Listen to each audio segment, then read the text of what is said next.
Bom dia, boa tarde, boa noite, seja lá a hora que for, eu sei que você está aí acompanhando o nosso podcast Antenado e está começando mais um. Hoje eu estou muito à vontade, eu sei que eu não vou poder falar muita coisa porque ela me dá nota.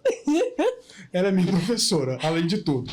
Mas a gente vai conversar com ela sobre a vida dela, vai conversar com ela também sobre espanhol, a paixão dela pela língua espanhola. Ela está lá no curso de espanhol da UFRN, nas lutas para tentar fazer com que o espanhol volte a ser uma disciplina, uma matéria obrigatória, né, no ensino médio ali, até porque é cobrado no Enem e tal, mas ela vai contar tudo, tá bom? Estou falando de Isabel Nascimento, doutora Isabel, tudo bom? Nossa, esse doutor é muito pesado, né? Mas você tem esse título, querida, não, desculpa. Tudo bem, mas vamos usar o doutor só quando for necessário? Por exemplo, só lá na UFRN, lá eu sou doutor. E nem sou doutora em todo lugar, né? Tem lugar que eu vou comer, beber, sair, fazer xixi, e aí eu não sou doutora. Eu sou doutora na sala de aula, ou seja, só uso quando for necessário. Primeiro, te agradecer por ter aceito o convite, estar aqui comigo nessa conversa e dizer que estou muito feliz com você aqui. A gente vai se divertir um bocado. Eu estou confiando muito na edição. Agora, Bel, essa coisa do doutora, isso de alguma forma... e aí agora eu quero falar da Isabel, pessoa, das conquistas dela. Ser doutora para você custou o quê? Foi fácil? Não foi? Né? Você como uma mulher negra, nossa, né? De onde vem, o que é que significa? Porque agora eu falei, doutora, parece que de alguma forma tem algum incômodo nisso. Tem, mas é assim, um autoflagelo, digamos assim, né? De alguém que veio de um lugar que isso era inimaginável, né? E de repente você sobe, mas você vê que os seus também não subiram ainda.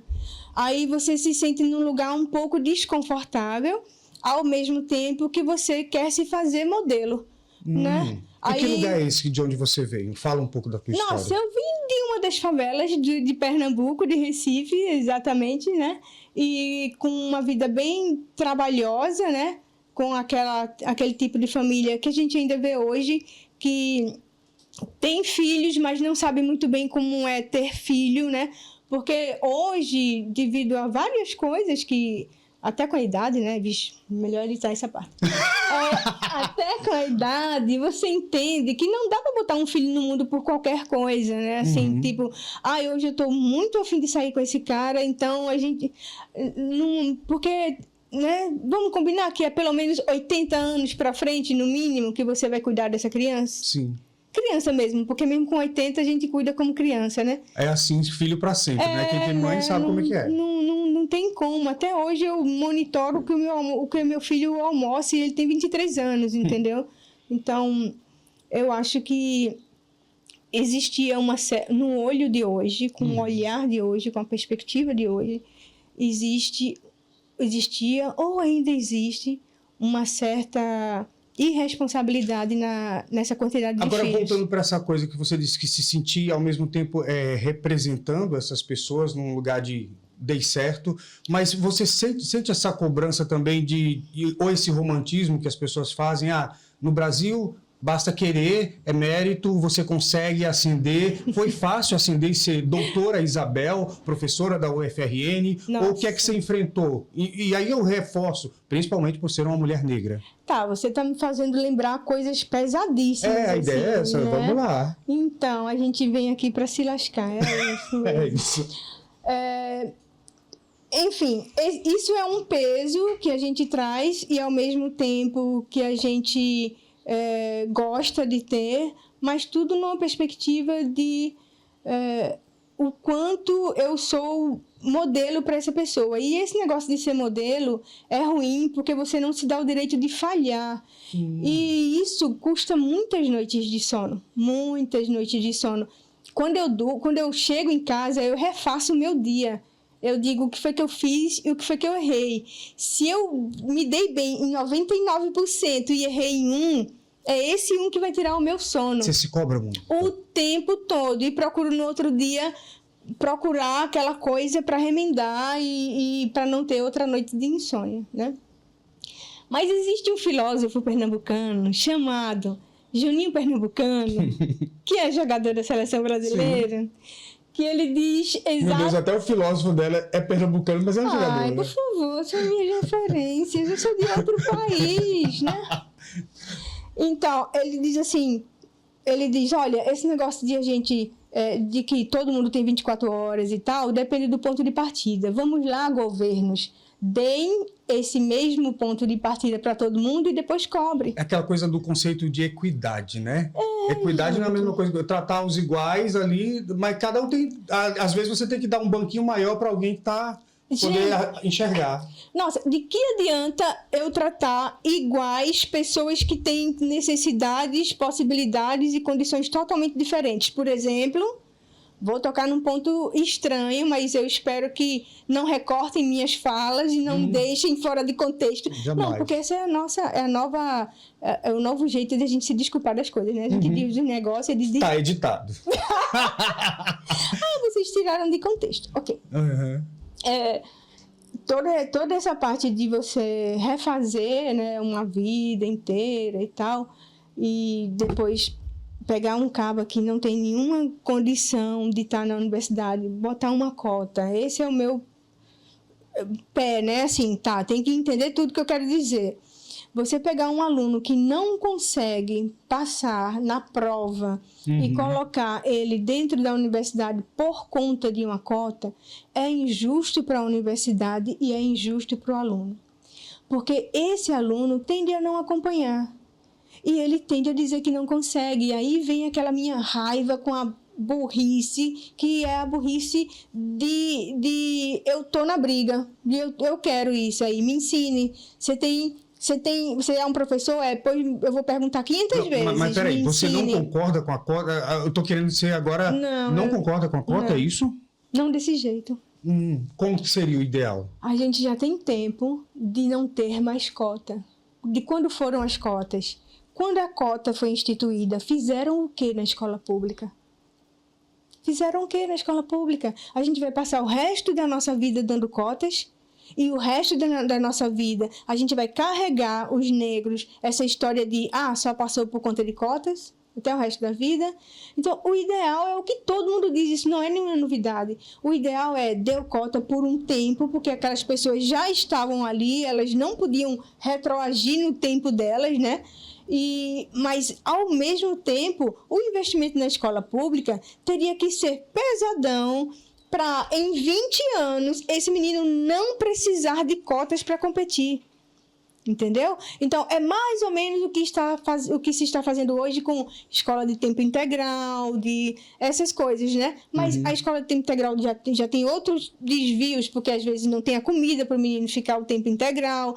Às vezes o menino é a única fonte de renda, porque ele vende alguma coisa no sinal. Então, enfim, são várias coisas. Mas em relação a exatamente a cota...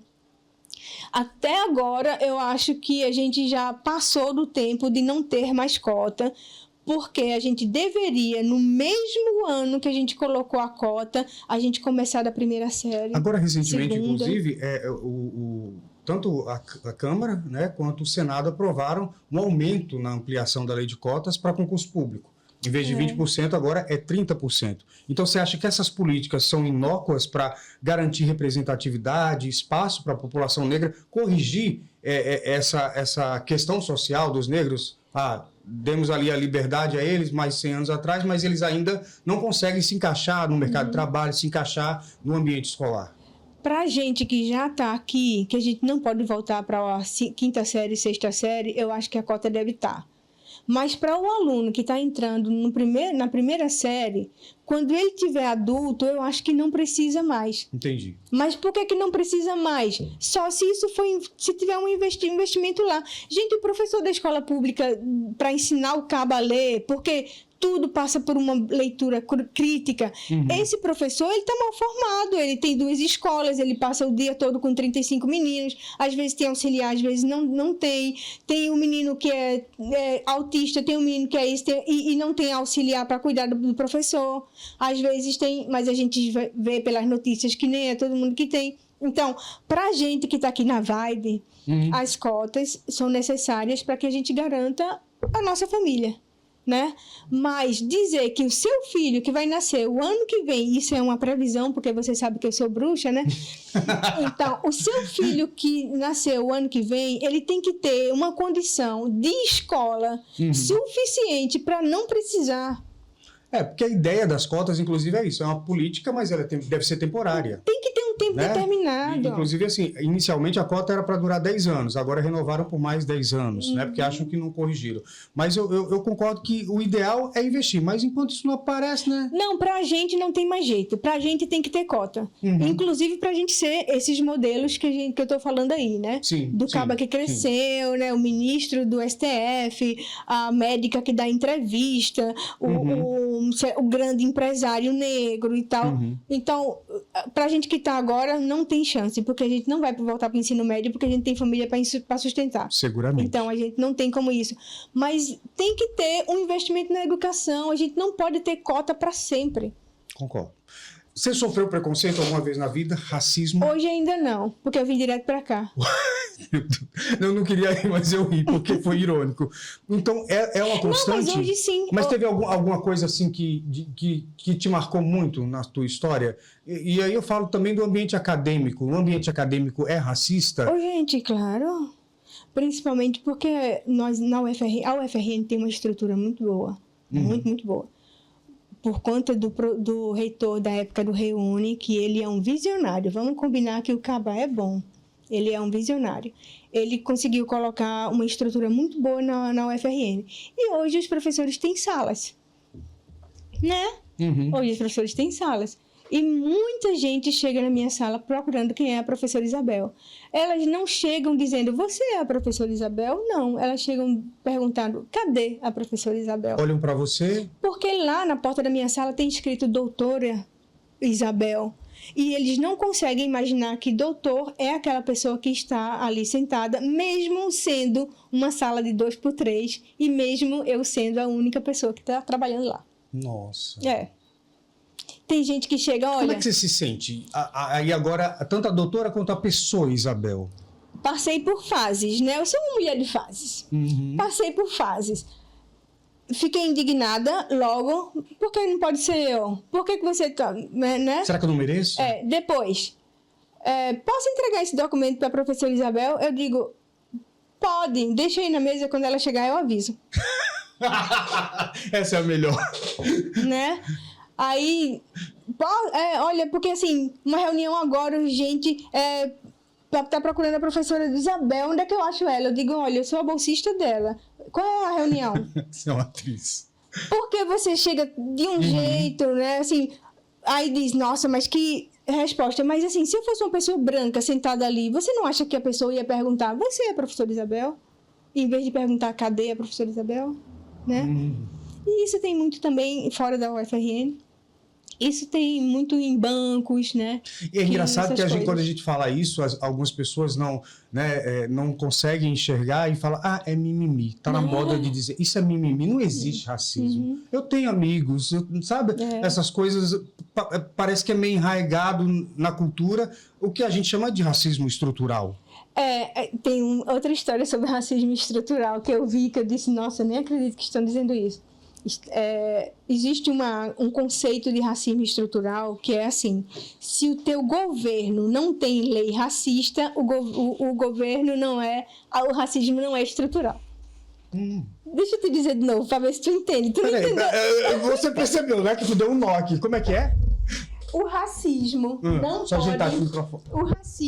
não pode ser considerado estrutural no Brasil, porque as estruturas governamentais não têm leis racistas. Não, então você está falando de outra coisa. Aí é racismo institucional. Mas existe esse conceito. Que também existe, tá? Nosso governo é racista institucionalmente. Depois você dê uma pesquisada aí. Não, e assim, a pessoa que falou isso, com todos aqueles créditos de doutor e tal, e você olhar para a pessoa e dizer... Caba, você está errado no princípio disso, no conceito disso. Mas é a pessoa que dá entrevista, é a pessoa que tem mídia, né? E aí você fica, nossa, que legal. Ok, tá bom. E isso eu acho que é um ponto interessante, porque às vezes a pessoa que está na mídia necessariamente não é quem tem o conhecimento. E quando você vai olhar, e aí é um problema, uma crítica que eu faço à universidade, às universidades como um todo, que se produz muito conhecimento lá dentro, mas que às vezes esse conhecimento não chega para a população. E seria tão importante que chegasse, talvez a gente tivesse menos desinformação, tivesse uma sociedade menos midiática, vivendo de fake news, de coisas e pudesse dar valor à ciência. Eu estou falando besteira? Não, porque especialmente esta parte é a parte menos valorizada nas universidades, que é a extensão. Sim. Né? Então, a extensão... Que é o desdobramento da pesquisa e extensão. Porque veja assim, você primeiro pesquisa uma coisa que você vai dar aula. Quando essa coisa dá legal na pesquisa e dá legal na aula, você oferece para o público. Né? Então, eu tenho uma pesquisa em língua estrangeira, eu dou aulas testando essa minha teoria de língua estrangeira e eu ofereço isso para o público grátis, que é o que eu faço lá. E todo mundo faz assim. É essa a redinha, né, que a gente faz. Mas aí, essa pessoa que é público, ela nem sabe que ela tem direito a isso. Ela nem sabe que ela tem direito a cursos grátis na UFRN, por exemplo. A UFRN é uma das melhores nessa história de extensão. Tem muita coisa de extensão, muito. Na área de espanhol, vamos começar a falar do espanhol. O que é a de extensão do espanhol? Como é que está o espanhol hoje na UFRN, na questão do ensino-aprendizagem? Tá bom. Nota 5, né? Obrigado, de nada. Desculpa, agora tem que dizer que 5 é o máximo. Sim, 5 é o máximo da nota do MEC, né? Que é a avaliação do curso como um todo. O máximo que a pessoa pode ir é 5, mas a gente já está querendo 6, tá bom? Mas não tem 6, para com isso. Mas vai ter.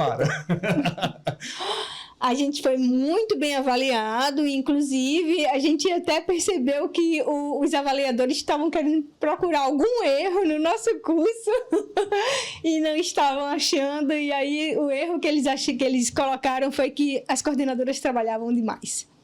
Então dá um aumento. Sim, né? Essa parte, mas tá, vamos lá. Eu acho que o professor da universidade deveria... Hoje você coordena o curso? Hoje eu sou coordenadora do curso, né?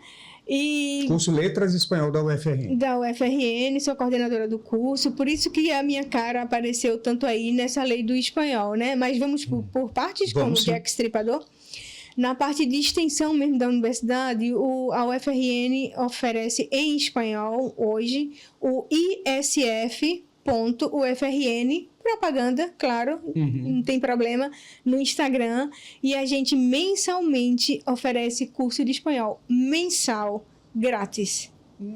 Absolutamente grátis. Para qualquer pessoa da comunidade? Qualquer pessoa. Existe uma cota que é de 60% para alunos da universidade e 40% do público externo.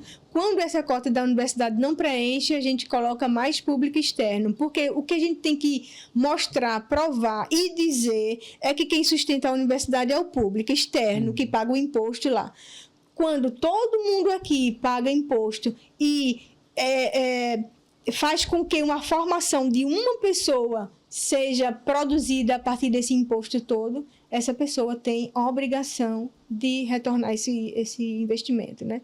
Porque é muito concentrado, no sentido de que não é para todo mundo ainda a universidade, né? Sim. Nem deveria ser, em certas maneiras, porque as pessoas têm direito de escolher não ser universitário e seguir sua vida fazendo outra coisa. E a própria legislação coloca isso, o que é obrigatório do ensino ali é o básico, né? O intermediário deve ser oferecido e a meritocracia, se você conseguir, você tem a faculdade gratuita. Né? É o que está na lei, pelo menos. Aí, se a gente voltar lá para o começo, né? Antes da Era de Cristo, se a gente fosse, assim, uma universidade pública, a gente deveria pegar as pessoas que vêm da escola pública. Não era? Não é a ideia? Sim. Porque, veja só, a gente está com uma coisa em X, né? A gente está com os alunos da escola pública que tem que ir para particular no ensino médio. Sim. E os meninos de escola particular que conseguem ir para a universidade pública quando vai né? Porque a Há competição... uma distorção nesse sentido, e porque eles estão mais preparados, porque a nossa escola não é das melhores, a pública. Aí volta aquele nosso começo, nosso começo lá. Precisa investir nessa escola aí. Isso tem que sofrer uma reformulação, necessariamente. E aí as pessoas acham que a cota seria um caminho. De novo, a gente voltando para aquela história. A cota é por enquanto. Por enquanto, a né? cota é por enquanto, mas assim, é bom, pronto, de todo jeito agora ficou mais claro. Por enquanto mas não pode ser para sempre, porque essa rodinha aí precisa começar lá na alfabetização. Eu estou falando da alfabetização mesmo, ensinar o menino a ler de um jeito que seja letramento, de um jeito que não seja decorar o B com abá, né? Mas saber para que esse babá existe, né? Aí voltando para o espanhol, aí tem esses projetos de extensão, você tem lá o curso gratuito para qualquer pessoa da comunidade que queira aprender espanhol. E o que mais que hoje há de pesquisa, né, em relação ao espanhol? Tá, fora isso eu ainda vou falar do Instituto Ágora, que a gente ainda tem. Quer dizer, o ISF não é o Ágora, não são a mesma coisa. Não, olha... eu estudo lá e não sei. Imagina você que está aí. Meu Deus do céu, Desculpa, mas também tu mal vai na sala. Não, isso não é verdade não, gente. Isso é fake news. Esse ISF é Idiomas Sem Fronteiras. Ah, tá. E ele é da Andifes, né? Que é a Associação dos Reitores da Universidade, que o nosso reitor aqui é o presidente. Sim. E aí a gente já teve Ângela como presidente da Andifes, então a gente é muito bom nisso. Gestão na UFRN ganha prêmios praticamente todo ano, é muito boa a UFRN, juro. Então, essa Andifes, ela contribui, digamos assim, com a quantidade de dinheiro para as universidades.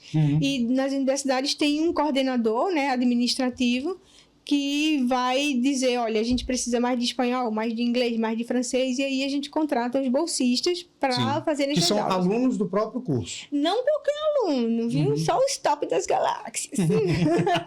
Selecionados ali. Que é a gente potencializar a formação desse professor, né, desse aluno que está saindo.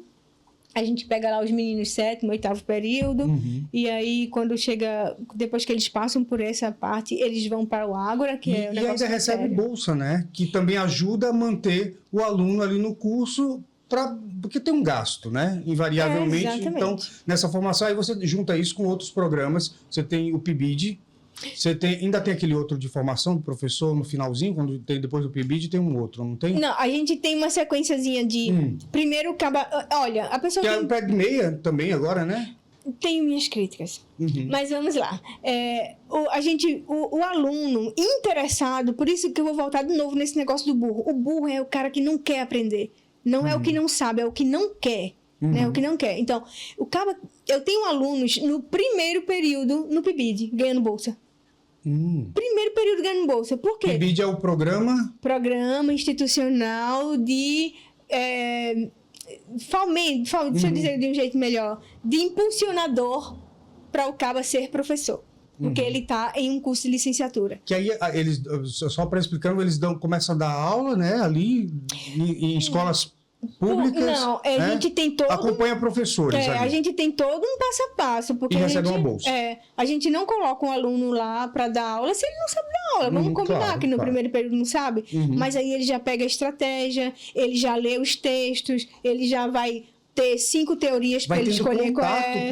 Com a comunidade acadêmica, com o aluno, com o professor, né? Uma troca. E vocês também fazem... Eu lembro que eu fiz parte do PIBID, tá, gente? A gente fazer muita pesquisa. Muita pesquisa, trabalho de pesquisa, artigo, produção acadêmica mesmo. Existe esse professor que aprende no empirismo, né? Eu vi alguém dando aula, eu sei dar essa aula. Mas... um professor chegar na sala de aula achando que dá aula, mas que ele não pesquisou nada sobre dar aula, ele não pesquisou nada sobre estratégia, ou seja, ele não fez a parte da pesquisa para ser professor, olha, mais cedo ou mais tarde vai dar ruim. Né? Porque não tem base para ele fazer isso. Ele não pode dizer, nossa, que aula boa, vou imitar. Nossa, que aula boa, vou imitar. Não é assim que funciona o ensino, né? Professor, ele tem que ter... Primeiro que não se separa professor e pesquisador. O professor tem que ser pesquisador. O professor que se gradua e acha que não precisa mais pesquisar nada, ele está muito enganado. Inclusive, eu digo até que ele não aprendeu nada. Sucesso, né? E que não aprendeu nada durante o tempo que ele ficou lá na universidade. Então, porque a gente tem que atentar para uma coisa, desculpa te interromper, mas é que hoje em dia a maneira de ensinar está mudando de forma exponencial a todo momento, a toda hora. Esse negócio aqui mudou a vida de todo mundo e na educação não é diferente. Não é diferente, mas principalmente porque quando a gente tira o foco do professor, não existe uma metodologia do professor. O professor tem que chegar na sala de aula, tem que fazer o diagnóstico dele e tem que dizer como é que eu ensino fulano, como é que eu ensino cicrano, como é que eu ensino fulaninho. Individualizar. Dentro de uma turma de 30. Me diga aí como é que funciona se o cabo não tiver uma base, né? Então, essas pessoas, os autistas, os TDAH feito eu, os acelerados feito eu, os agoniados feito eu, eles precisam de um outro acompanhamento. Eu faço tarefas na escola muito rápido. Aí o que quer dizer? Que o professor tem que trazer uma tarefa extra para mim. O professor tem esse tempo? Ele é remunerado por esse tempo para fazer tarefas extras. Aí, quando ele faz, ele é o professor bonzinho que faz o amor à profissão. Gente, até o amor tem que ser remunerado. O amor paga conta. O amor paga contas, né? Então, a gente não pode ficar à deriva de um professor bonzinho que, por acaso, queira olhar para aquele aluno. Até porque um bonzinho um dia cansa, né? Não, você tem que ter bonzinho... um professor que tenha capacidade técnica, né? Que tenha condições de trabalho, né? E tenha uma boa remuneração, por óbvio. E o bonzinho se sobrecarrega, viu? O bonzinho se sobrecarrega. E, inclusive, eu já passei por várias fases, inclusive quando eu ensinava na escola pública, de eu ser meio que escanteada dos outros professores, porque achavam que eu fazia muito e que mais cedo ou mais tarde os alunos cobravam dos outros professores que fizessem a mesma coisa que eu fazia. Tipo, comparando. Não, mas a professora fulana, ela traz uma tarefa diferente para cada um. Não, porque a professora trabalha em grupo. A gente veja como é interessante. Ou seja, você estava atrapalhando ali a visão corporativista, o status dele, né? Você estava tirando o pessoal do equilíbrio ali que eles queriam. Aí, isso era... é porque é novata. É porque é novata. Eu sou novata até hoje. Porque... Não mudou nada, gente. Ela é surreal em sala de aula. Eu amo, apesar dela fazer de durona, mas ela é uma Mas eu sou durona, porque eu sou professora da Universidade Federal. Sua casca é grossa. Quem te conhece, que te compra. Mas, Isabel, tem também vários projetos, eu lembro que eu participei também, relacionados a, por exemplo, tradução, né? Você tem um projeto de extensão, né? Para ajudar os venezuelanos. Houve uma época que tinha muito venezuelano, ainda tem muitos aqui, né? Que aí eles precisavam de tratamento de saúde, aí iam para o posto de saúde. Como se comunicar? E aí os estudantes acompanhavam você para fazer essas consultas. Eu fiquei emocionadíssimo, que eu tive a oportunidade de participar. E assim, é um trabalho voluntário, né, para a gente, mas a gente aprende tanto. E não aprende só sobre língua, você aprende sobre humanidade. Pronto, era isso que eu ia dizer. Nesse dia, não sei, acho que você foi umas 2 vezes. Isso. Você só fez traduzir? Não. Nossa. Né? Não. E aqueles pirrainha lá, né? Isso é muito, né? E aqueles pirrainha lá que você tem vontade de pegar um do lado e todo assim, embora pra casa. Você não aprende só isso, mas você aprende também de relações culturais muito diferentes, né? Eu já tive a oportunidade, inclusive, de traduzir uma consulta em que a mulher não queria falar. E a médica lá e todo mundo lá, e depois chegou a assistente social. Eu sei que ficaram umas 5 pessoas na sala tentando fazer com que ela dissesse o que ela queria. E eu lá, assim, não tinha o que traduzir, que ela não falava. Do nada, porque assim, tem aquelas coisas que você... Eu saí e disse pro marido dela: o senhor deixa ela falar? Nossa. O senhor deixa ela falar o que ela tem que falar pra médica? Só tem médico aqui dentro. Aí ele olhou pra ela e fez assim. E ela falou.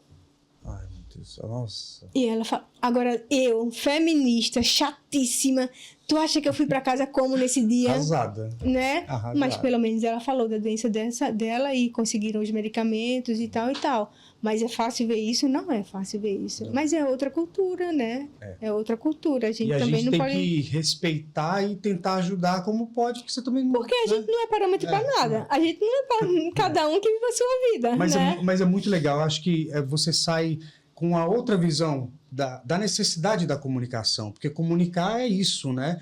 se relacionar com as pessoas. E em outra língua, então, a gente entender a função social da linguagem. Isso é muito bacana na prática. Uma coisa é, Soci falando, Bakhtin, não, vamos viver isso, né? Exatamente. Eu estou falando, a pragmática, a semântica e a linguística aplicada vão salvar o mundo. Por falar nisso, por que você usa tanto? Por que você acha que a pragmática vai salvar o mundo, a linguística vai salvar o mundo? Porque a relação não está num livro escrito, a relação não está numa teoria escrita, a relação está em você, enquanto pesquisador, ficar no meio entre essa teoria e essa prática e saber decidir.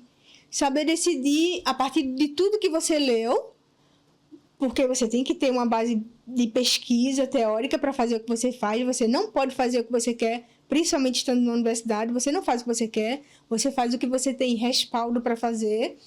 Mas você tem que ser o humano ali na frente, né? E dizer, tá, agora o problema é esse daqui. Então, a partir desse problema aqui, eu vou usar fulano ou fulano, ou cicrano, para resolver aquilo ali. E isso é pragmática, é semântica, é linguística aplicada, enfim. Como você foi parar e se tornar professora de espanhol? Por que o espanhol?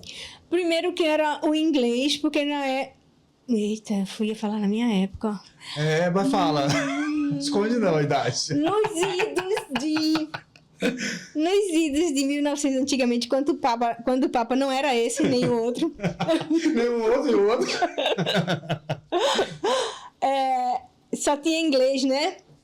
E aí Nossa, era vestibular, viu? Aí, né? Eu fiz também. Então, aí eu fiz vestibular, aí eu passei para administração, porque era muito chique ser administrador, né? E depois... Só não tem emprego, mas era chique. Mas era muito chique. O que é que você faz? Administração. Uau! Administra o quê? Não tem empresa nenhuma. E a outra era a licenciatura em inglês, né? E aí eu disse, não, eu vou ser professora de inglês, porque, né, essa parte de ensinar eu fazia desde muito cedo, assim, olha, o povo... Eu vim descobrir o TDAH muito depois, mas aí quando eu volto à minha memória, eu digo, nossa, isso tudo já era. TDAH com força. E eu sempre era bem inconformada com as coisas, e eu sempre queria ensinar. Eu digo, não, parece que isso aqui vai dar certo para mim. E eu fui para inglês. Aí, o inglês, o que aconteceu? No primeiro dia da aula de inglês, o cara começou a falar inglês. Tudo bem que eu dou aula de espanhol falando espanhol, mas a gente vai nivelando, né? E ele disse, olha, essa aula aqui é de conversação. Aí eu... gente, como assim, conversação? Aí, no final, eu disse, professor, olha, eu não estou conseguindo conversar com o senhor porque eu não tenho esse nível de inglês, né? Aí ele disse, então você vai em casa, você pega os livros de inglês que você já tem e estuda. Nossa, que legal. Tu tá entendendo o que é que você tem um monte de teoria, mas se não passar pela pragmática, não vai adiantar muito. Aí eu saí do inglês, né, por incompetência mesmo. E fui por incompetência não sua, mas do professor. Há controvérsias. E, inclusive, o fato dele achar que eu, que não tinha passagem para ir para a faculdade, tinha livros de inglês em casa. Mas todo mundo era intercambista, todo mundo já tinha passado por intercâmbio na vida. Sim. Né? Eu era a única preta, a única pobre em uma universidade pública. Vê se isso combina? Nem combina, mas eu era. E aí eu disse, não vou fazer isso, e optei pela linha de ser professora só de português. Só que eu encontrei um cabo no meio dessas disciplinas, que se chama César Juste, que hoje é meu amigo, na época não era, e nem deveria, que o que me ajudou foi isso. E ele era professor de literatura portuguesa, e ele não estava nem aí se você tinha tempo ou não. Ele dizia, olha, os textos estão aqui. E eu chegava muitas vezes para ele e dizia, eu não tenho dinheiro para tirar xerox. Ele disse, essa xerox é a sua. Ajudou ou não ajudou? Não, ele não ajudou, ele mudou. Ele mudou tudo, né? Ele disse, olha, eu trouxe essa xerox. Engraçado que você faz isso hoje com muitos alunos. Faz. Quem não tiver, me fale, me procure. É verdade. Daqui a pouco, do nada, ela aparece com um lanche na sala dela, porque ela sabe que muita gente vai para ali, tá vindo de outro lugar, não tem nem o que comer muitas vezes. E você faz isso. E eu acho isso de uma grandeza de você entender, né? O quanto que ser professor não é só ensinar. Pois é, né? rapaz, precisa. Eu acho isso muito bacana. Mas é porque alguém fez por você. Mas você percebe isso? Pois é. Agora, assim, quando a gente olha, a gente diz, não, realmente é verdade. Mas é difícil ver isso Não é difícil para você, seja branco, rico, amarelo. Você não tá vendo que o cara passou o dia todinho trabalhando. Uma bolacha chucurutu. A gente come bolacha chucurutu, eu amo. Né? Um cafezinho, um chazinho quentinho. Não vai, eu faço no meio das minhas feiras mesmo e não custa. Hoje não custa. Então, pronto. Aí uma das unidades era sobre o Teatro de Gil Vicente. E no Teatro de Gil Vicente tinha muita coisa ainda de quando o espanhol era parecido com o português, que não havia na Península Ibérica uma separação muito nítida, né? E aí eu fui fazer uma parte de seminário, né? Sim. Porque, assim, hoje tá muito diferente. Antes, todas as unidades, a gente fazia um seminário e um texto. Um seminário e um texto. Então, na disciplina, a gente fazia pelo menos 2 artigos por disciplina. E aí, ele me deu... Aí, quando eu fui falar, né? Aí, eu fui dando exemplos. Olha, por exemplo, isso. E aí, eu falava em espanhol. E aí, eu falava em espanhol. E ele disse, onde você aprendeu espanhol? Eu disse, eu não sei espanhol, professor. Eu fui aqui, na vibe, aqui mesmo. Aí, ele disse, nossa, você dá muito jeito para isso. Pronto, foi isso. Só isso, virei professora de espanhol. De lá, então. De um professor que eu admirava, porque ele era bruto. Mas ele não levava um papel para a sala de aula. O cara tinha uma memória, ele citava páginas. Uau! Ele citava páginas. Ele estudou para ser padre, aí é um estudo bem pesado para padre, né? Mas ele conseguia... Até latim, né? Ele era professor de hebraico, latim, não sei o que lá. O Caba sabe... Ele era. E o Caba sabe de muita coisa. E aí eu ficava besta que os professores levavam aquela quantidade de livro. Olha isso, olha aquilo, não sei o que e tal. Ou seja, isso mostra, e aí a coisa que eu acho mais linda da história, da profissão do professor, que é que um professor, ele pode... Né? Tem gente que diz que é romantizar, mas eu não acho. Eu acho que é possível. Um professor pode mudar a vida de um aluno. Não, pode não. Ele muda. Ele muda. Então tem gente que diz, não, isso é romantizar, que eu não tenho essa obrigação. Não, gente, não é que você tem obrigação, mas a forma como você ensina, a forma como você fala, você pode salvar uma vida. Ô, gente, e principalmente a escola pública. Sim. Me diga, qual é o órgão... Ops. Não, eu acho que eu tô batendo demais. Não, sem problema. Me digam, qual é o órgão governamental que salva mais do que a escola pública? Não tem. Nem o SUS. Nem o SUS. Muda a vida, muda a geografia. E não muda só a vida da pessoa, muda a vida do entorno. Educação é para salvar esse país. Gente, né? uma pessoa na tua família, bem empregado, salva a família toda. Verdade. Além de salvar a família toda, propicia não só financeiramente, mas dá esperança para os demais. Olha, se ele conseguiu, eu também consigo. Ele vira exemplo, vira... Né? Aquela coisa do exemplo que arrasta. Pois é, e principalmente a parte do trabalho intelectual. Você já viu um negócio mais penoso do que você estar em casa, sem ter o que comer direito, mas sentado lendo? Sentar na feira trabalhando, sentar não sei o que lá... E aí a pessoa passa, você não está fazendo nada, você está estudando, cara. Quantas pessoas estão tentando estudar, mas não existe em casa um conhecimento e nem é... estimulado. E não é culpa. É condição mesmo de você dizer, eu tenho que comer 3 vezes por dia. Você está estudando para ser professor daqui a 4 anos. Mas eu preciso comer hoje. Aquelas urgências, né? O que é mais urgente aqui, né? E a gente tem também, a gente vê isso. As licenciaturas, elas pegam a parte da sociedade mais pobre. Verdade. Com exceção, com várias exceções, né? Porque, enfim, nada é tudo ou nada. Nada na vida, né? Tudo tem exceção. Mas os alunos que estão na licenciatura, eles são os que mais precisam, são os que mais usam as políticas públicas que tem dentro da universidade, são os que têm mais problema em pagar passagem, né? Você imagina, quanto é a passagem? R$5, né? É. Você imagina uma pessoa adulta sem R$5? Mas é muito normal, quer dizer... É muito normal. Eu sei, né? Não, eu sei, quando eu estava na escola técnica, anos atrás, eu fugia. Minha história é bem engraçada, porque meus pais não queriam que eu estudasse. Eu apanhava porque eu tinha que ficar na feira vendendo bolo, e eu fugia, largava os bolos, a banca, que era para ajudar na renda de casa, meu pai era motorista, minha mãe costureira. Eu fugia e ia para a escola. Eu queria estudar. Eles, o que você quer estudar? Era o contrário, porque meus irmãos nunca quiseram nada com escola, então eu fugia. E eu lembro que eu morava no quilômetro 6, eu ia a pé do quilômetro 6 até Etfern, estudar na Etfern, tinha passado na Etfern, e era uma coisa passar na Etfern, que era a melhor escola pública da época, né? Sim.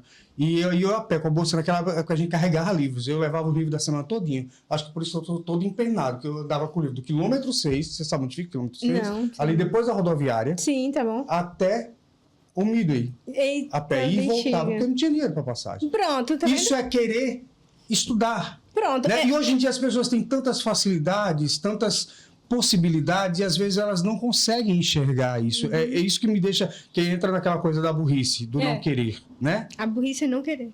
Porque hoje é muito mais fácil em vários aspectos. Agora vamos voltar a falar do espanhol. Mas me diga o seguinte, você fez jornalismo, direito, espanhol, não sei o quê, porque o seu pai não deixava você estudar, era? Tá aí, pode ser isso. Eu acho que é esse o exagero de hoje, porque na minha família dos meus irmãos, ninguém é formado, só eu, né? E aí eu tive que pegar todas as graduações que todo mundo... Aí você disse, não, eu tenho 5 irmãos, eu vou me formar fazendo 5 terapia. vezes. É a parte do professor, meu filho, é pragmática. Entendi, querida. Me lasquei. Agora, voltando para o espanhol. Você está na luta, o espanhol era obrigatório dentro da grade, né, de conhecimento. No caso, na lei era como é que era antes? Que, se não me engano, foi no governo Lula. Depois, governo Dilma e o Temer tirou. É isso? Pronto. Resgata um pouco desse histórico. Pronto. Então, eu fui convidada para essa entrevista para falar do espanhol. E até agora a gente não tinha falado. A gente vai chegar lá, gente. Tem que vamos lá. Calma. Então, no governo de Lula, no outro governo de Lula, existia o Mercosul era bem mais forte. Sim. Né? O Mercosul era bem mais forte. A economia foi globalizando e aí a tendência é realmente globalizar, e globalizar fica melhor para todo mundo, a não ser que, né? Sim. Pronto. Eu sei que nessa época do Mercosul muito forte, teve uma vez, a presidência era rotativa. Sim. E quando o Lula assumiu, ele fez um acordo com o Mercosul de que ele ofereceria espanhol em todas as escolas públicas do Brasil, mas em contrapartida, os países do Mercosul ofereceriam português. Porque aí a gente teria 2 línguas francas no Mercosul. Aí a lei foi assinada em 2005 e na mesma lei previa 5 anos para ter professor formado, né? Que é o tempo de uma graduação. É muito linda e perfeitinha. E aí, nesses 5 anos, o mundo virou para nós, assim, porque aconteceu o Reúne fez uma reforma nas universidades. Foi muito dinheiro investido para a gente ter uma cadeira que prestasse, que não se tinha antes de Lula, para a gente ter um microfone que prestasse, que não se tinha. A gente ensinava com giz, e às vezes faltava giz. Então, foi feita toda essa parte. Eu não era nascida ainda nessa parte, não, mas tudo bem, vamos lá. Então, há controvérsias. E aí, fez o Reúne e tal. Então, nesses 5 anos, tudo se formou. A gente construiu o bloco I do Instituto Ágora. O bloco I do Instituto Ágora é do espanhol. Né? Essa é a bomba da entrevista, é essa, porque todo mundo acha que é de geografia, mas foi feito para o Reúne. Com esse prédio veio também o nosso concurso, a nossa matriz curricular, o nosso concurso passou e veio o nosso concurso com 8 professores doutores e o prédio equipado. Então, isso foi feito lá tudo. Quando chegou em 2009, a gente começou o primeiro semestre do curso de espanhol. Sim. Porque aí a gente já formaria umas pessoas para pegar isso aí. E faz todo sentido, né? Porque você imagina, espanhol, todos os países que falam espanhol. Né? O espanhol é a língua mais falada no mundo, só perde para o mandarim. Né? E assim, é mais falada em países, por exemplo, nos Estados Unidos se fala muito espanhol. Então, assim, se brincar, é mais falado que o inglês. Pois é, e fora isso, os transportes. Né? Você pode passar as férias na Argentina falando espanhol e tal. Você pode passar bem aqui. Não, você vai pegar um visto para ir para os Estados Unidos. Né? Então, é muito mais prático que esse comércio do turismo também, né? Que a gente não tem. Que já acontece naturalmente. E que a gente não tem que pegar o nosso dinheiro suado aqui e jogar na Europa e jogar nos Estados Unidos. Existia essa parte, existia a parte comercial e tudo. Sim. Quando a gente vai em Ponta Negra ali, quem souber espanhol vende mais. Sim. Né? Vá na pipa, você vai e só fala espanhol na pipa. Quem sabe espanhol fala mais, vende mais. Então, desde o ponto de vista das pesquisas em linguagem, de relações internacionais, até o cara que vende churrasquinho lá, todo mundo seria beneficiado com um idioma a mais. Aliás, até o cérebro da pessoa melhora quando você sabe outro idioma. Verdade. Então, foi tudo arrumadinho, a assinatura da lei, não sei o que lá, tudo andando muito bem. Em 2017, Temer revogou a lei. Revogou como? Ninguém sabe. A gente foi dormir com e acordou sem. Do nada. Do Neida. Do Neida. Sabe aquele artigo de lei que você já está bem acostumado a ver, que só aparece o risco? Pronto. No outro dia a gente amanheceu assim. Aí alguém disse, gente, por que essa lei está assim? Aí pronto, tiramos a lei. Tentamos, senadores, deputados federais, tal, tentamos fazer com que isso fosse revogado, né, de novo. Fosse revogado para a gente voltar a ter o direito, porque era um direito que não era só nosso, mas tinha esse acordo com os outros países que também ia fazer. Não deu certo. Então, o que foi que aconteceu? Já que a gente não consegue isso como uma política federal, vamos tentar conseguir nos estados, né? Porque os estados têm uma constituição, né? Então, vamos tentar... Podem estabelecer isso dentro, né? Estabelecer. Que é uma competência concorrente que a gente fala, né? Você tem a parte do federal e tem a parte estadual e municipal, se quiser. Só não pode ser inconstitucional nas etapas, mas nada... É o único senão. Se não for inconstitucional, pode, né? Então, pronto. Aí a gente foi por esse lado aí. Aí a Paraíba conseguiu. A Paraíba é top das galáxias, vai na frente de tudo que acontece. E a Paraíba conseguiu... Não é Pernambuco? Aí, eu tenho que... Ok. Aí... Gente, ela é pernambucana e louca pela cultura de Pernambuco, por tudo. É alucinada. Eu tenho camisa, bandeira, né? Tudo. Então, tudo dela ela fala em Pernambuco. Por isso que eu disse que ela elogia na Paraíba, eu não sei o que aconteceu. Não, eu estou elogiando o Nordeste, pronto. Então, a Paraíba conseguiu e os outros estados foram imitando o mesmo projeto da Paraíba para ver se passava nas outras instâncias. Alguns estados conseguiam e aqui a gente não conseguiu. A gente não conseguiu, principalmente por uma articulação entre nós, professores, muito precária ainda, né? Sim. A Associação de Professores de Espanhol de Pernambuco é muito boa. A da Paraíba, além de ela ser muito boa, ela ainda tem uma articulação com as esferas políticas, que também é muito boa, e com a universidade, né? E a gente estava há 6 anos tentando e a gente não tinha conseguido. Quando entrou o primeiro governo da professora Fátima, aí a gente disse, não, a gente vai conseguir, porque é uma professora. Então, é óbvio que eu não preciso explicar para ela que isso funciona e que isso é bom e é importante. Só que a gente tem um passo a passo, um tipo de planejamento que não foi possível porque a professora Fátima encontrou o governo com muito débito. E essa parte de você estabelecer alguma coisa, claro que vai ter algum investimento financeiro. Sim. Até nem tem, que eu vou falar já sobre isso. E aí, agora, nesse governo, a gente conseguiu fazer a pauta outra vez, né? E aí, na semana passada... gente, não foi? Foi essa semana. Terça-feira. E aí, na terça-feira, a gente conseguiu o vereador... Né? É uma política de Estado, mas a gente entrou na reunião do vereador Daniel Valença, ele deixou, né? A gente disse da importância que a gente só precisava mesmo conseguir falar. Ele estava lá numa reunião e vocês foram com ele com esse objetivo ou vocês aproveitaram? Olha, um menino chamado José... ele é uma... Que é aluno, né? Aluno do curso de espanhol. Ele é uma pimenta. Olha, o José dava um político muito bom. Porque ele não desiste. Ele não desiste. Pode ser o que for, ele não desiste. Quando ele achar que deve fazer, acabou-se, não tem quem tire. Então, aí ele descobriu que Daniel Valença ia ter uma tarde inteira com a secretária de Educação. Aí ele foi lá articular. Não, eu quero entrar nessa reunião, eu quero entrar. Quando ele conseguiu entrar, ele disse, Isabel, você amanhã vai tal hora. Eu digo, José, eu nem quero mais, porque eu já fui lá tantas vezes, já estava tão assim... Já estava desacreditada. Já estava dizendo, deixa a associação cuidar disso, que eu não tenho pernas para tudo isso, né?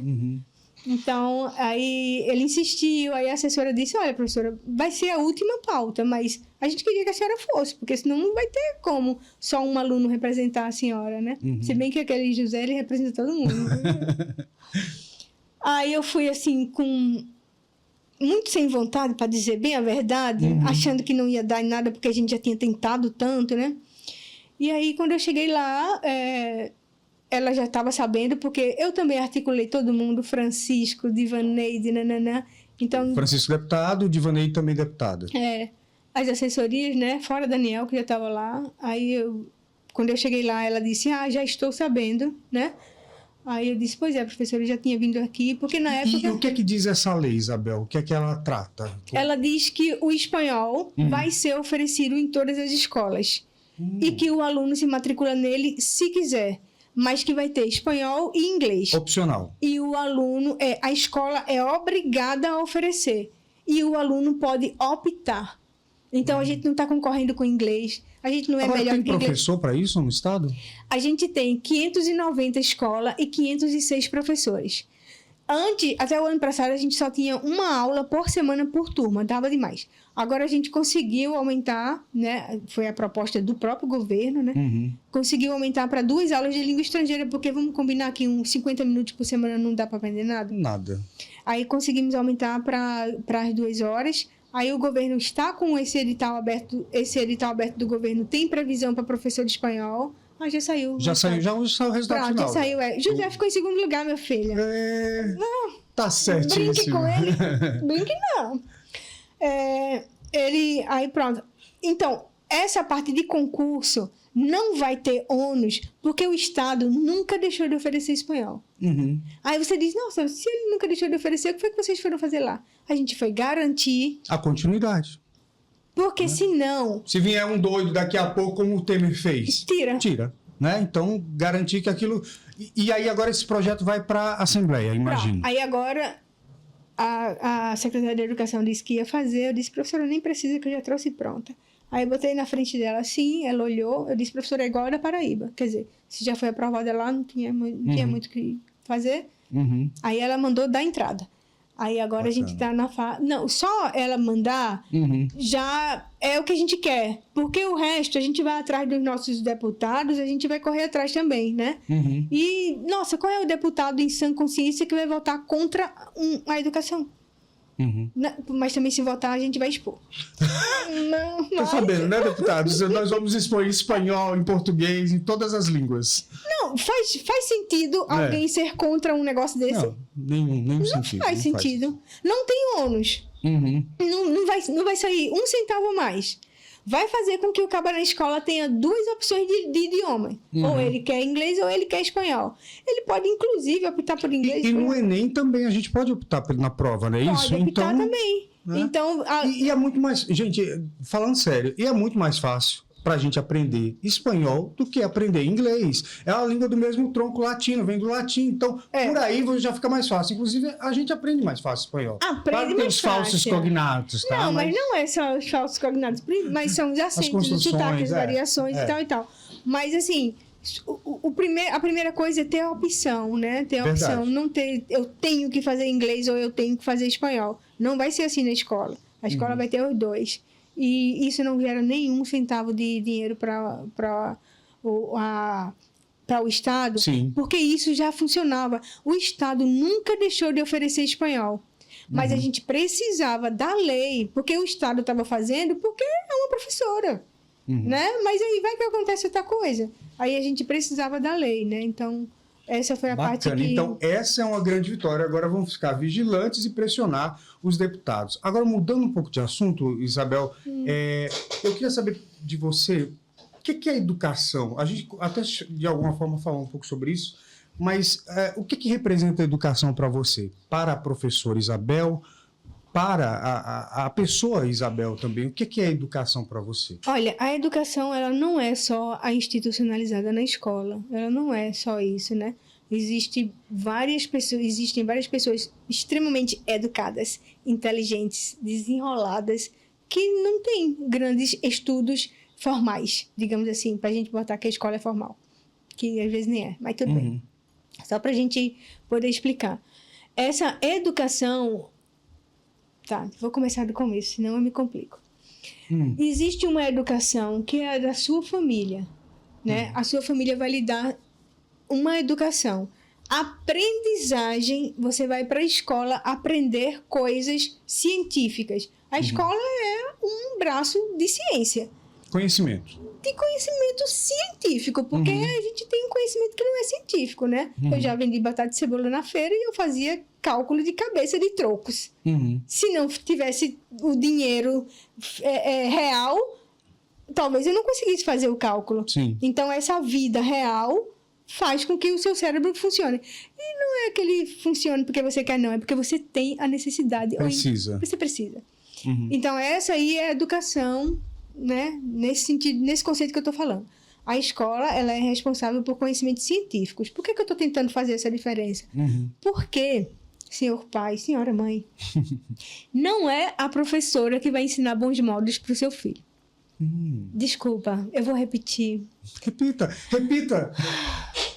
Se o seu filho for mal educado, não é a prof que tem culpa, é você. Você acha que acontece essa transferência, né, de responsabilidade, tipo que a família deveria fazer e ela fica cobrando que o professor vira meio que uma babá, Por que a professora do pai, a mãe? Por que a professora primária é chamada de tia? É verdade. Por quê? Para ela ficar sendo da família e ter responsabilidade na educação do cara. Não é. Não é. Ela é paga para ensinar conhecimentos científicos. Inclusive muitos periodistas...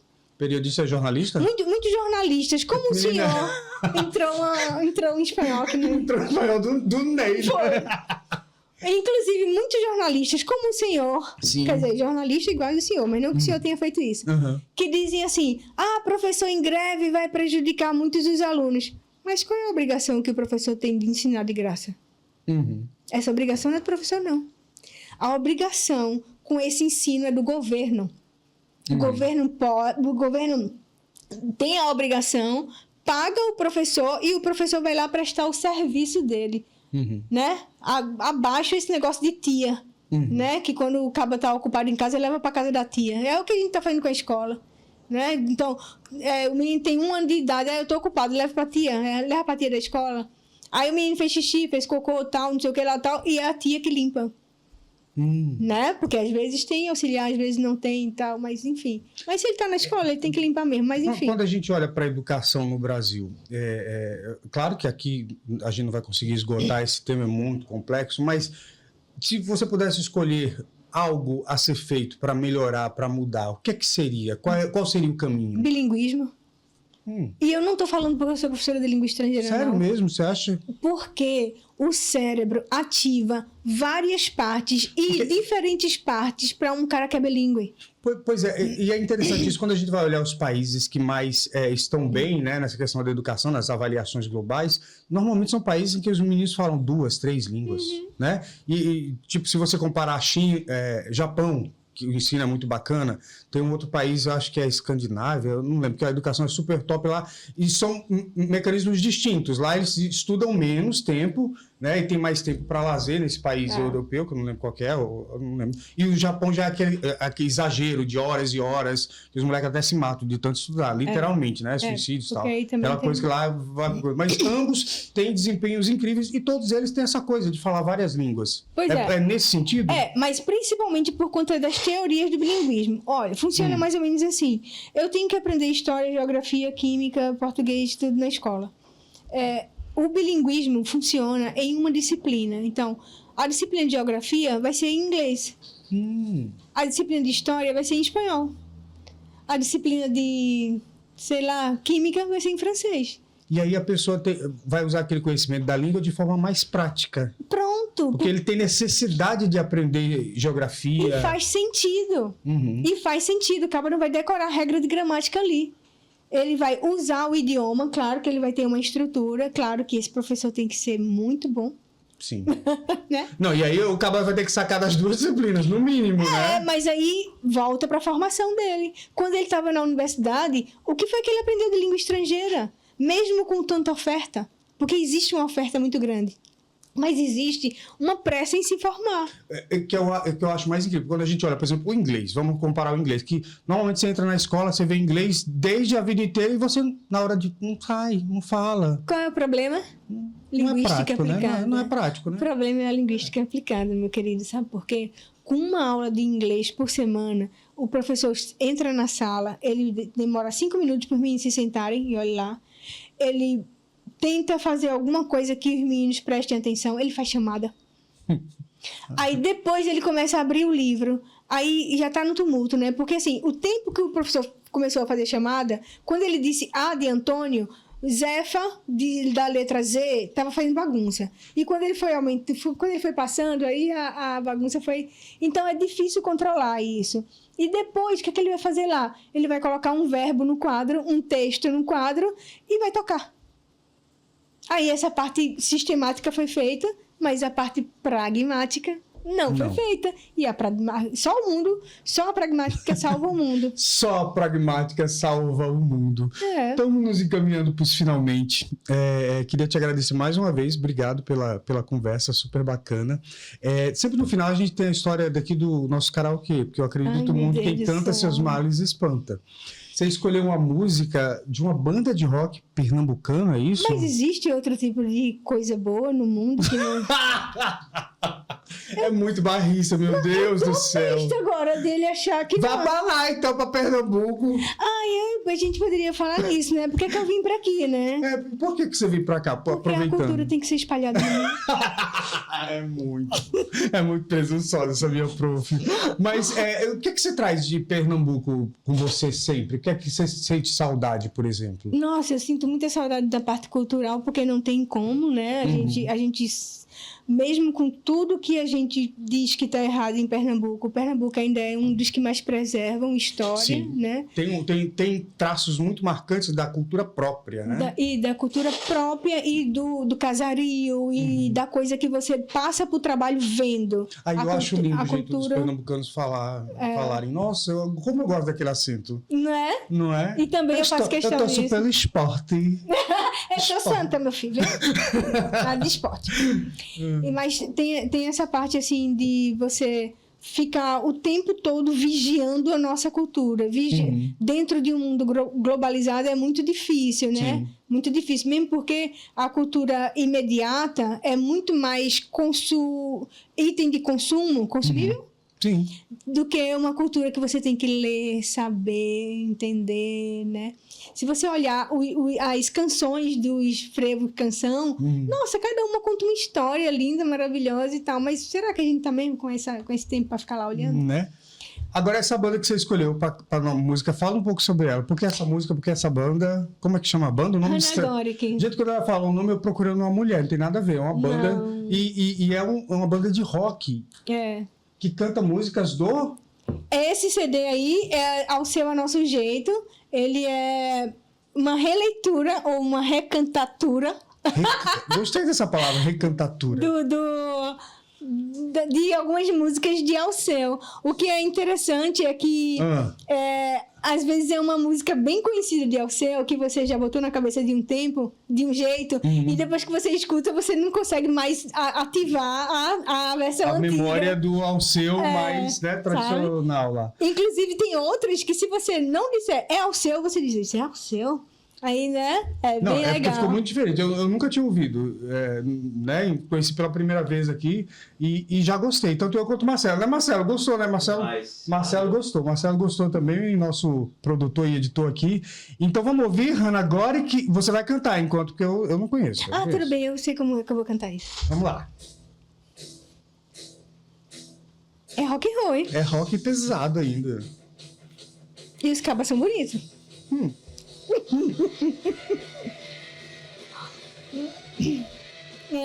Já me vejo. Nunca ouviu Alceu Valença dessa maneira, é isso, velho? Não é dublado, é pra cantar, tá? E você pensou que eu corri quando eu subia com uma corda no pescoço? E você pensa que eu comia a sobremesa que restou do seu almoço? Você pensa que senti na pele porque sou de carne e osso? Que história é essa? Eu não me encaixo. Muito bom. E essa não é uma música tão conhecida do Alceu, né? Eu estou ficando louco. Você pensa que quando eu subia com a corda no pescoço? Como chama essa música do Alceu? Você pensa. Se você pensa. Então, ó, fica a dica aí pra vocês. Hannah Gorick. Pode baixar um pouquinho, Marcelo? Não é um karaokê, mas acabou sendo uma dica musical aqui. Eu já gostei, eu vou ouvir, eu quero ouvir. Só por, né? Porque você toca nas paixões da pessoa depois que acabar a entrevista. Essa daí, ela diz assim, o nome dela é Você Pensa, quer dizer assim, olha, não pensa que eu me encaixo, eu não me encaixo. Enquanto aí tem uma parte que diz, você pensa que eu morri quando eu subia com a corda no pescoço? Não, eu tô vivo. Né? Aí você pensa que eu comia a sobremesa que você deixou do seu almoço? Não, eu não sou de resto. Eu não quero o resto. Eu quero o prato principal. Eu quero que eu mereça. Eu quero que eu mereça. E que eu me esforço porque eu não sou preguiçosa para estudar. Porque eu não sou preguiçosa para trabalhar. A pessoa que não merece é porque ela é preguiçosa. Porque nem a burrice resiste a uma pessoa que quer.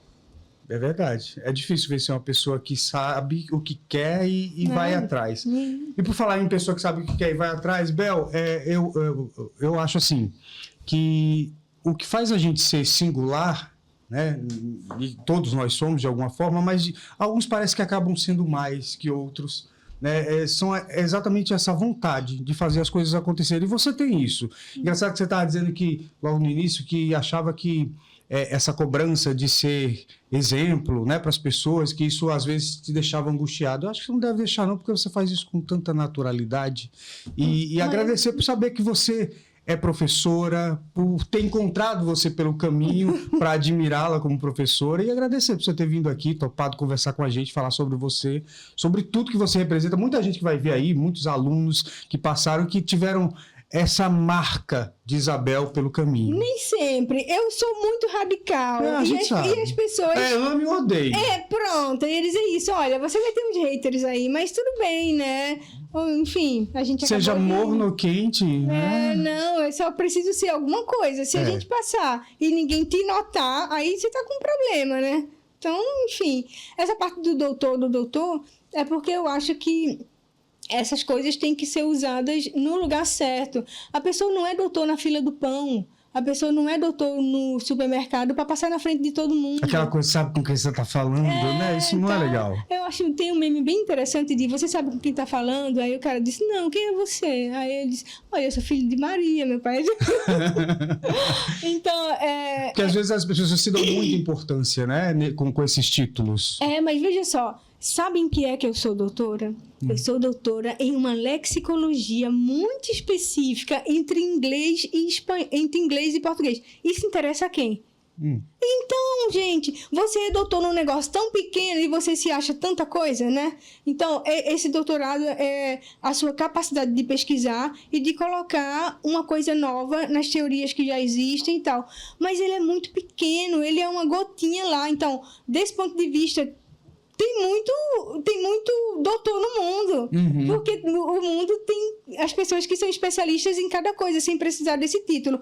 Então, para que eu preciso desse título? Para conseguir emprego, né? Então... E eu já tenho. Para conseguir emprego. Então, que fique nisso. Que esse doutorado seja usado no seu emprego. Na fila do pão, não. Na fila do pão, todo mundo é igual. Obrigado, Bel. Muito obrigado. De rien. Merci. Merci. Em espanhol é obrigado mesmo. Obrigado. Muchas gracias a ti, por esto. Creo que por hoy... Ya estamos tranquilos y bueno, has pasado aquí una mañana entera y seguirás con tus pontos normales em classe. Graças a Deus. Tchau, gente. Obrigado a vocês. Voltamos com o próximo programa Antenado. Tchau.